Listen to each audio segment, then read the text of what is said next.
Hello, welcome to episode 41.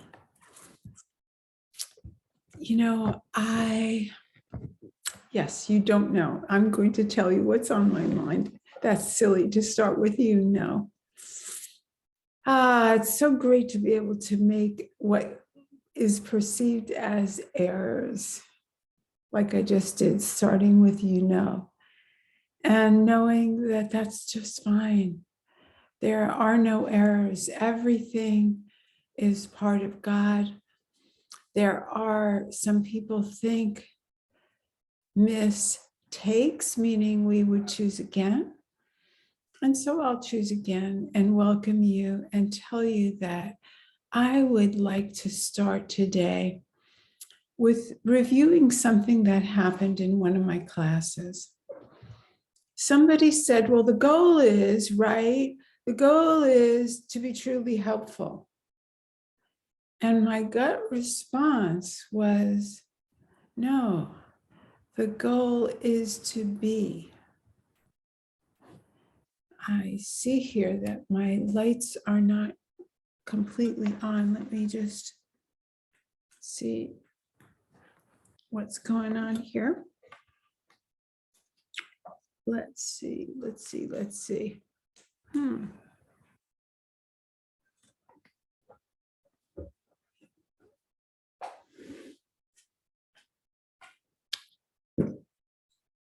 Just a minute here. What is the problem? There we go. We have a funny day. I guess we're going to be really talking about mistakes and choosing again. And what a blessing it is not to feel embarrassed, not to feel shame. This is the goal of A Course in Miracles, to know that what we are is what God is.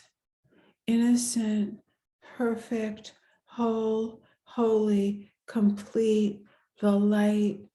And if we live in the world thinking, oh, I got to cover that mistake, or, oh, that is a mistake, we're missing the point. We can have a do-over if we choose, but everything is a lesson God would have us learn. Everything is perfection. Everything is consciousness. Everything is a part of the oneness. Even, I believe, in this world we make up, it's all part of the play. So it's all also part of God. There is nothing that's not part of God. What great news is that? All right, so let's get back to my gut reaction to the person who said the goal is to be helpful. And she didn't really say even truly helpful, which I think makes the delineation that I want to make. I know so many people, often it's women, but also men, who skip the being part, skip the awareness part, and want to go straight to the doing. And when people skip the awareness part and skip their own selves, they're also skipping God. I know there's a big emphasis in the culture, it's better to give than to receive.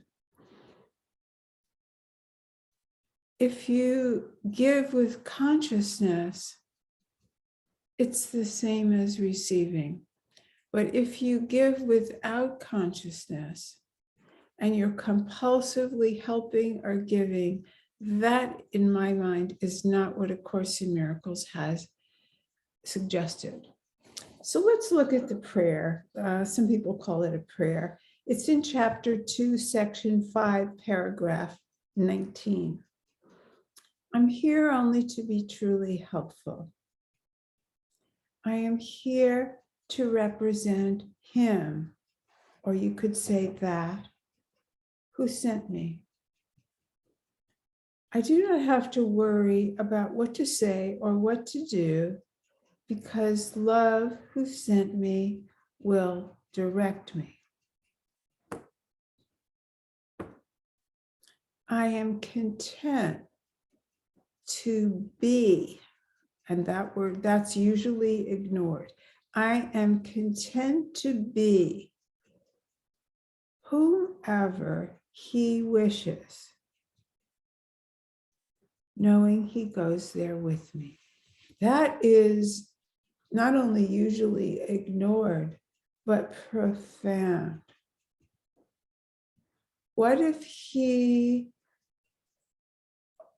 or that or awareness or God would want me to be the one to say no? No, you will not do that. No, I will not sell a gun to you. No, you look upset. No, you're buying armor and protective gear that leads me to think you have something in mind. Let me say no to that and yes to you. Yes to bringing you close, not shunning you, but saying, would you like to come over for dinner tonight? You look like a really great person I would want to know. I'd love to know more about you. We're not doing anything fancy tonight. We're just having pizzas, but I'd love to bring you home with me tonight. Are you available? Maybe you never thought of yourself as being the person to do that. Maybe you never thought of yourself as the person to speak up in a group. Maybe you're the one who likes to sit back because that's comfortable. But maybe you are being asked to step out of your comfort zone.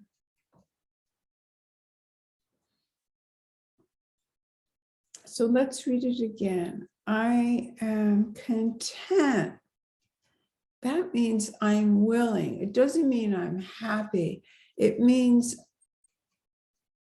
I am so interested in following the will of the Supreme that gives me so much joy that I don't have to do it my way. Wow. Most times when people are compulsively giving, I wouldn't say most time, but often, they're giving what they want to give. Yes, there's often a manipulation. Yes, sometimes it's unconscious. I really want to say that. Oftentimes, even in myself, it could be 20, 30 years later. I think I've told this before, but I donated a day a week to a person writing a cooking book. I bought the groceries and I spent a whole day testing her recipes. And then often I worked on them because I got inspired and I wanted to try one more thing when something didn't work. And I felt I was giving it freely. I was happy to be doing it and it was fun. 20 or 30 years later, I'm not really sure what, when I was writing a book, I actually thought, oh, she'll review this for me because I gave that to her. She doesn't even know there was a deal we made that someday I'm going to ask you back for the exchange, for the price tag of what I gave you. Oh my God. So, and it was totally unconscious, but that is giving to get. But we can't always know what we're about. But what if we give what we don't feel like giving?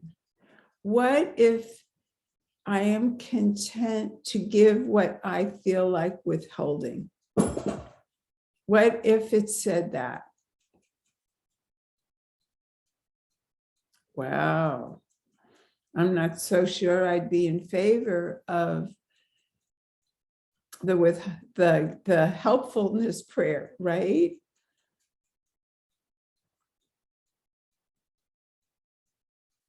So how to know whether we're following or we're not? Take that pause. I would wonder if we shouldn't ask ourselves, what are we asked to be in this moment?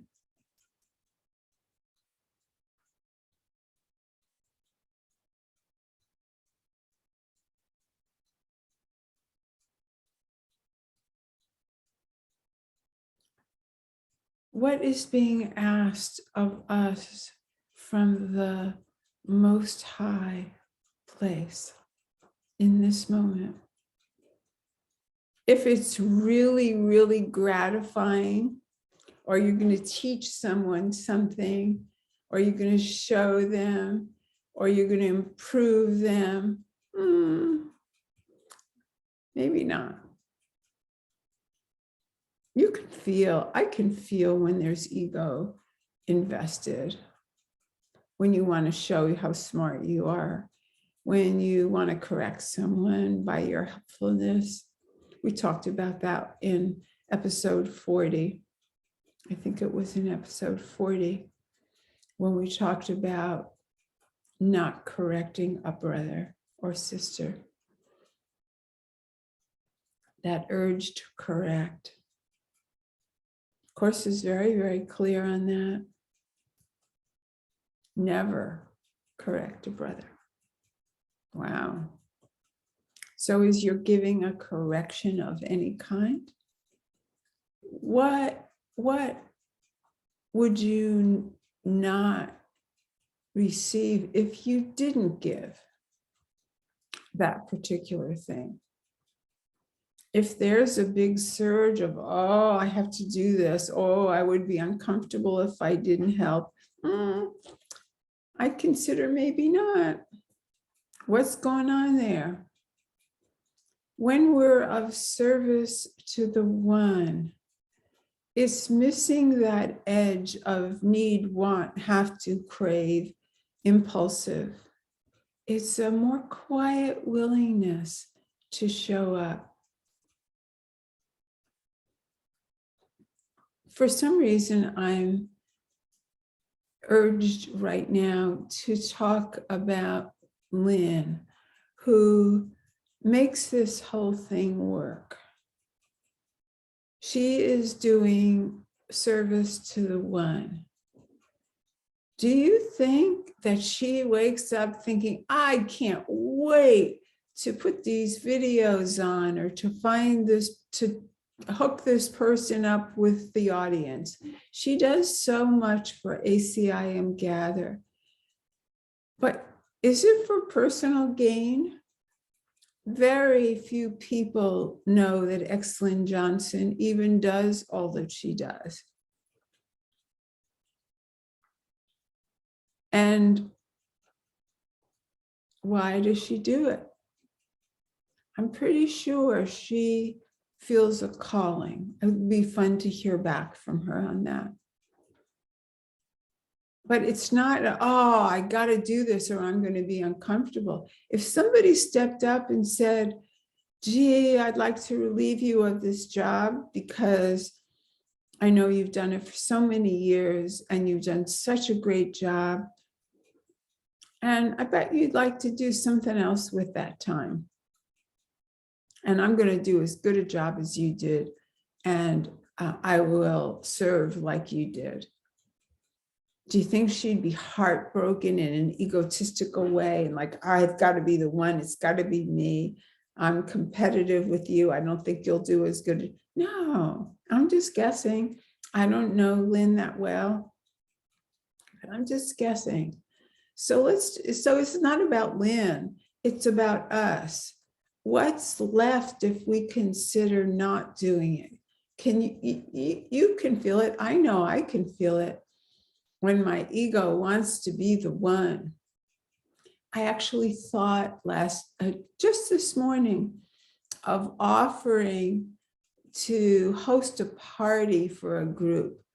At first I was thinking about it, thinking, oh, I don't really want to go on another airplane ride next May. Maybe they could just have it in Seattle. Well, that's clearly not service yet, but I morphed it into service. Well, I could offer to host the dinner at my house, which would make it much more personal than at a hotel. So now it looked like service. It appeared like it would be service. Then I asked myself, what are you gaining by having it here? Oh, you're gaining not going to a hotel, making it easier for yourself, and sharing your beautiful house. Didn't sound like service to me. Sounded like ego and show off and really a lot of trouble. And I could already foresee that it was going to be more work than getting out of going to a hotel. So probably for egotistical reasons, I turned it down. But it was really, really clear that this was not service. So if we're willing to see ego, if we're willing to find ego, it's pretty obvious. It's competitive, it's louder, it's show me in a good light, make me appear this or that way. My way, ego is my way. Yeah, it's so different from oneness, where we're just part of the whole. We don't have anything to prove. There's nothing we need. There's nothing to get. There's just the oneness. Let's step into that a moment together. Have you found any ego this morning? I was so relieved to let that idea go. So happy to see that it's not the helpfulness prayer. Helpful is not all what appears as help.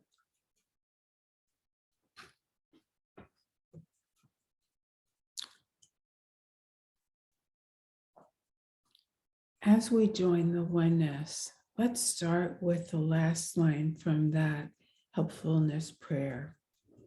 I will be healed as I let love teach me to heal.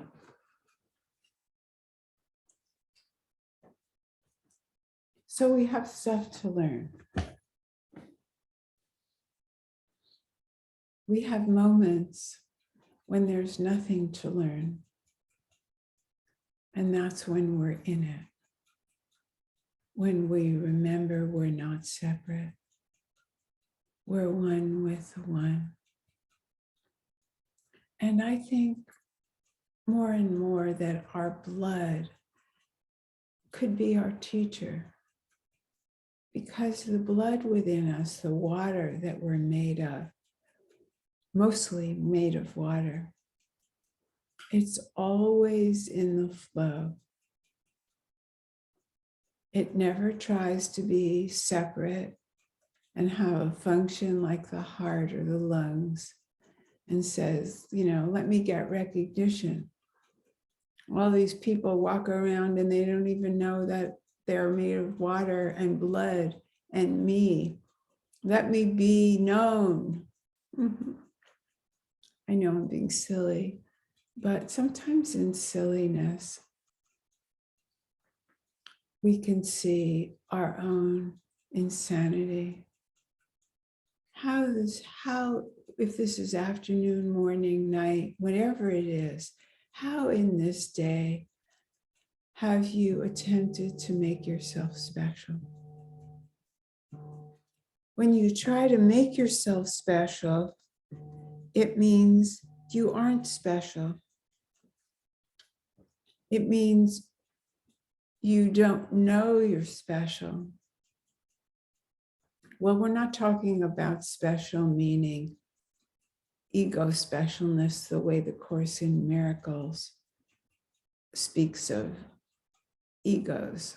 I'm meaning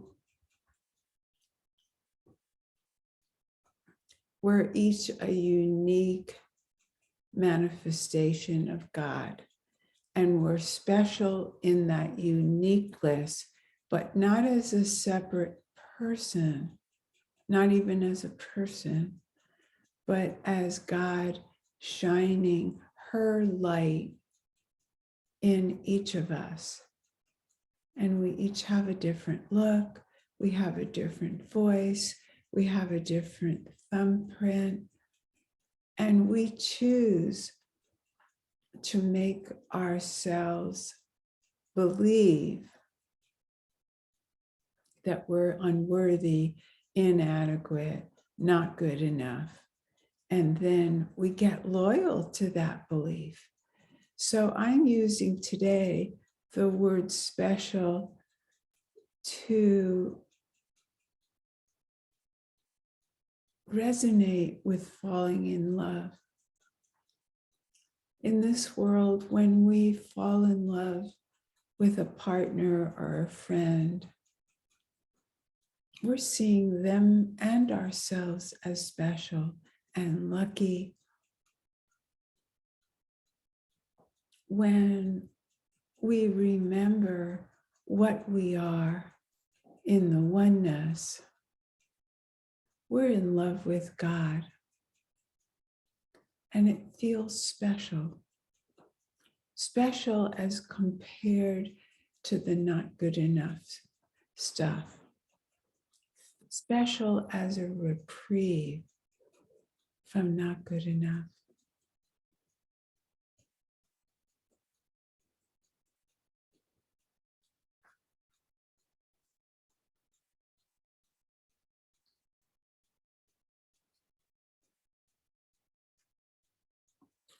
If everyone was special and we weren't using special as better than someone, we could appreciate the specialness of every form. You know that the hearing world sees deaf people as challenged and as their deafness being a deficit. But there are many in the deaf world that appreciate their deafness. They love the deaf culture. The deaf culture is very beautiful. Sign language is very beautiful. They're more expressive as a culture. They're very much more direct. I know all of this because my daughter, Allie, has fallen in love with the deaf culture. She's proficient in sign language. She works at a deaf school, and most of her friends are deaf. It suits her. She doesn't have to figure out in the hearing culture what people really mean. The innuendos. My husband and I were invited to a birthday party, and it's a fancy party where the husband is celebrating his wife and buying us all an expensive dinner. So often in the culture, and it's not bad, when you're given something, you feel, well, what shall I be giving back? So they didn't say on the card, no presents. So we have to figure it out. Usually that means bring presents. This is the kind of thing that Allie can't stand. You have to know what people mean. Now, in this case, I think they just forgot to say that, and they don't want or need our presence, but we don't really know. In the deaf culture, they would say, bring presents. I don't know if that's true, but that would be the kind of difference You would know whether to bring a present or not. You would know because the person would be very comfortable saying, I love presents. This is not everyone, but it's a stereotype that is true. I went to a store with a deaf person and they had free samples of these chocolates. They're very expensive chocolates. And she stood there eating all the chocolates from the plate. Well, I knew from the hearing culture that means take one or two. Do not stand there and eat all the chocolates you want. But in the deaf culture, if it doesn't say take one or two, it means enjoy yourself. So anyway, special can mean something different than what the Course says. And the Course is correct in saying our specialness is just our appeasement for the unworthiness from which we live most of the time. So they're warning us to notice when we're doing better than or worse than. But today, could we just look at specialness as okayness, the specialness of knowing where each and every person is okay. There's a beautiful person from Teachers of God who the world would say has a multi-challenged child because she has, I believe, cerebral palsy and some other issues, and she will never function the way we like to feel is good. Walking, talking, feeding ourselves, toileting ourselves, getting married or not getting married, having children or not having children, getting an education, and so on. But once this gorgeous person, the mother, realized that her daughter is special in the holy sense of a gift, perfectly whole and holy in the correct form she was given, then her daughter became special in our sense that we're using today. Something to be cherished, something to have gratitude about in just the form that it is.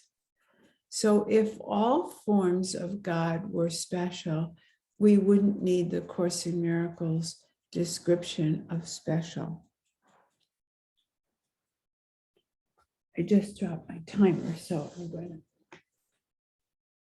to pop down. Oh, it's almost time. Well, next time, I think I want to talk about separation, because if we were not feeling separate, then all the different layers of defense, like specialness and not good enough, wouldn't be happening. And we would really understand the flow, and that our job is to be in the flow. And the flow doesn't have an originator. We're just part of the whole, just part of the oneness. So I thank you, and I look forward to seeing you next time. Bye-bye.